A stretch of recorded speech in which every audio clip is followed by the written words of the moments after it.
Trissy Hales, Silver Thunderbolt, Sable Chevronels.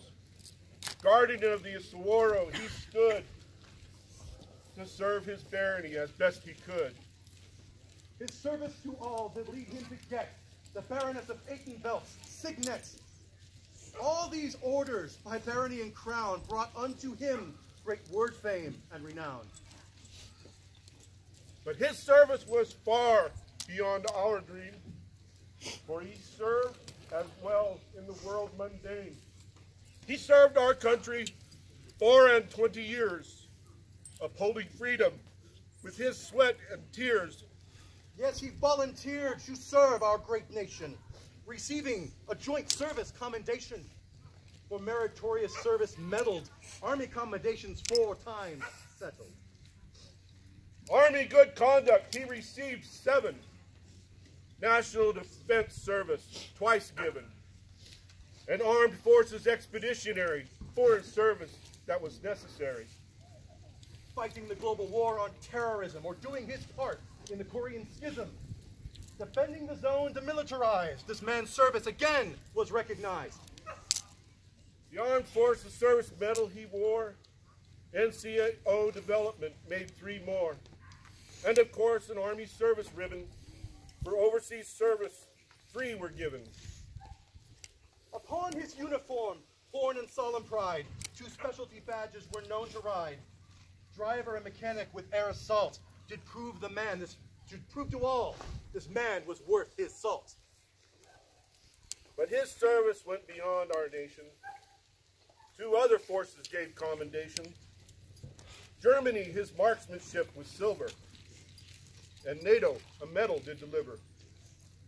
Crowns, coronets, and countries he did serve, but none he valued more upon this earth than Finola, his wife, his best friend, his true love by his side until the end. And no man does more to serve the future, but raise up children to love and nurture. Brendan and Shavana, he taught them right, to do their best, push on, and serve as he might. Hearken to the heralds, good gentles all! We telleth the tale of a giant tall. His honor and service set example. His gentle kindness was more than ample. For now we gather family and friends to mourn our loss as this solemn day ends, and witness in sable shroud the arms endowed to this man whose friendship did make us proud. Afield per bend sinister, vert and sable, an argent sword, point down, ready and able. Behind a set of scales of solid gold, with an argent border to keep and hold. Lo, we now must bid our final farewell, for Valhalla our giant friend must sail. And when we meet again in that marbled hall, he will herald us in, good gentles all!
Was known to kind of plan his stuff out and then kind of wing it. So there's not really words to say for this. None of us saw it coming. None of us were or are ready to deal with this.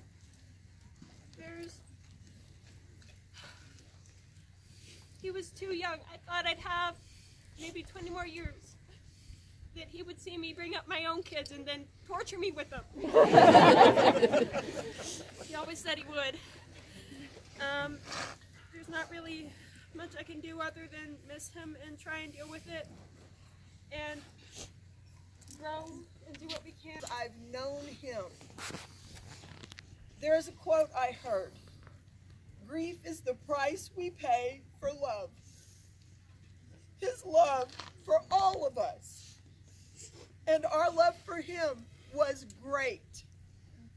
And it was strong. It stands to reason that our grief and our sense of loss would be equally strong. He will be missed so much. His example of honor, service, and love is something we can all admire. We were so lucky to have him and to be loved by him.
So,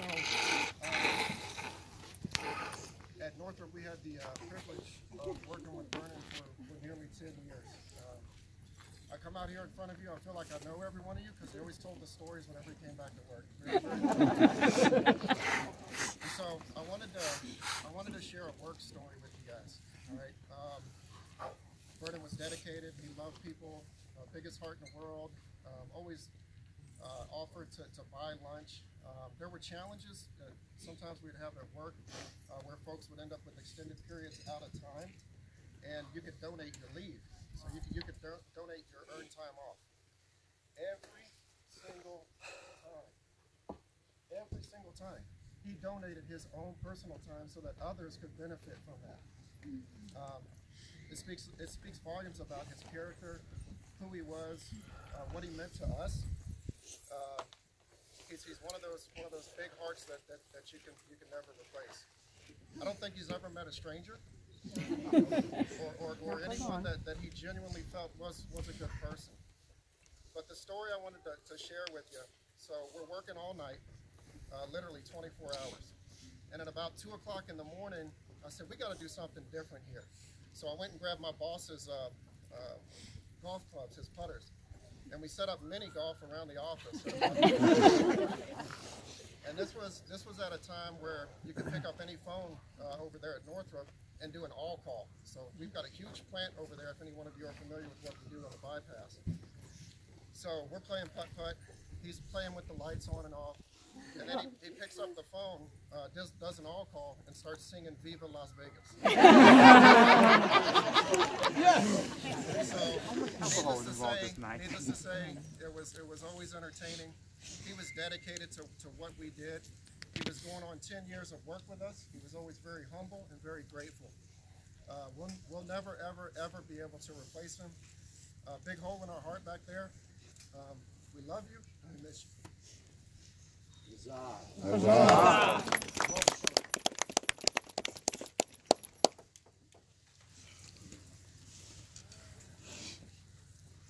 This guy was like a brother to me. If I look around, I think the rest of you would probably feel the same way.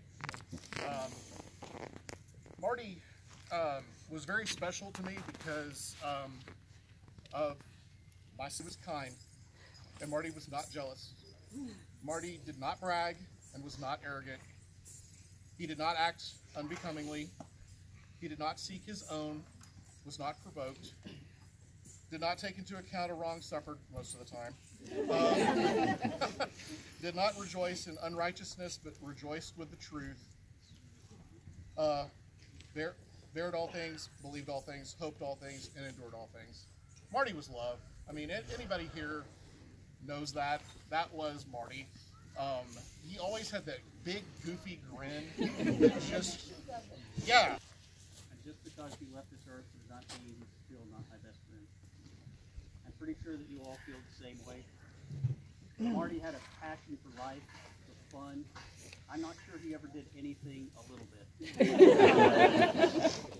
Good or bad. We can talk about some things now. I just want to say that we've been here today, and I want to thank you all and this family for how much you've taken care of Marty over the years, and how much you've taken care of this family during this time. I can't thank you enough. He had a passion for taking care of people. I'll share one story about that. When I met Marty, I was in 10th grade. I'd just been in town for just a short time. And you remember the big giant Monte Carlo. Yeah. All of us who couldn't drive. Marty would pile 20 people in that Monte Carlo and drive them to McDonald's and get whatever. Marty started out our friendship that way, and it's been that way since I've known him. And I can't thank him enough. I watched their love grow as well. I saw Nikki put back together. And I saw these two through his eyes grow up. And just because he's gone doesn't mean that he's left me. Even though he may not be there for some of the challenges you're going to face in life, I would ask you to just think of the example that he set and ask yourself, what would Marty do? Have for the good one. Have the life. I'll tell you one last story. 29 years ago, I was commissioned as a second lieutenant of the United States Army. And it's tradition that you give a silver dollar to the first person who salutes you. I dodged everybody I could until I met Marty. It was actually at his mother's funeral, not too different from today.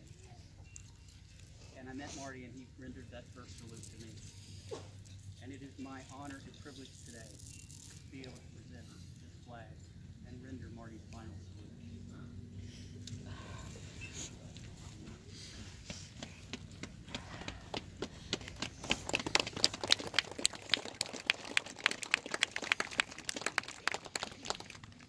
So now, for those of you who have studied up on the music that I sent out a few thousand times, and if you don't know the words, sing along as best you can. But for the Kingdom of Aethenveld, please join us together in the singing of the Parting Glass. Blue Rose, if you would.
and ruby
In loving memory of our brother, Martin de Graw, we pledge all aid and support as in our power to give to his lady wife, Nisha, now and always, the brotherhood of the Blue Robe.